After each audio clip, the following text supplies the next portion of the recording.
So today we're going to be talking about subtracting polynomials. Before beginning today's notes, make sure you set up your notes with Polynomials, Unit 4B, Homework 3, and the appropriate date. And make sure you have questions, comments set up on the right-hand side of your paper before beginning. So when we subtract a polynomial, you want to add the opposite, or subtract each of its terms. Now, we can subtract horizontally, and this is similar to what we did with addition. There's one extra step, though. We want to distribute this negative, this subtract, into our second term. And keep in mind you have to distribute all the way across. So all of our terms will become the opposite. A positive 5x squared becomes minus 5x squared. A negative 4x becomes a positive 4x. And plus 6 becomes minus 6. Now, once you've distributed the negatives, we can go ahead and identify our like terms.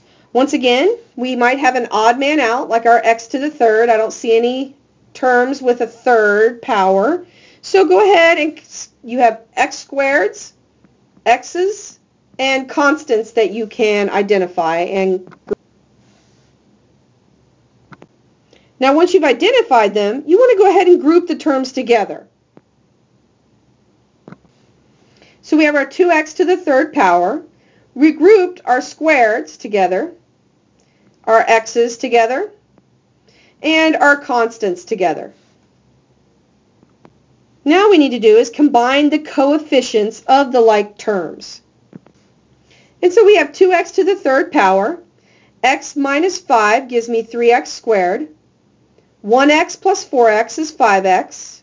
And 10 minus 6 is 4. Take a moment, pause, copy before continuing on. So now let's talk about subtracting vertically. Once again, we want to vertically align our terms.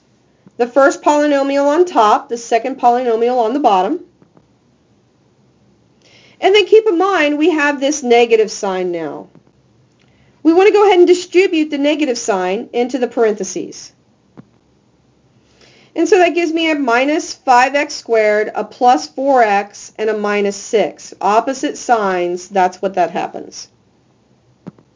And then all we need to do is combine our coefficients of like terms. I have 2x to the third power will come straight down.